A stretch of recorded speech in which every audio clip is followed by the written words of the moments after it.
على بالكم وشنو هي الألقاب الأكثر انتشاراً في الجزائر؟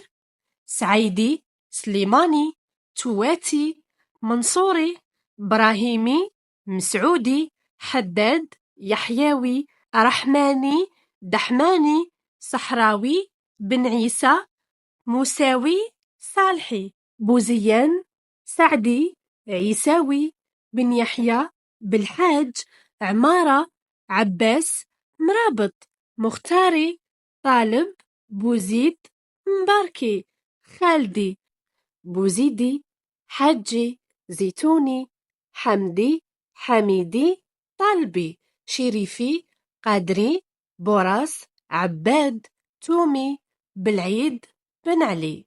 وانتوما تعرفوا ناس تحمل هاد الألقاب في منطقتكم؟ قولوا لي في التعليقات.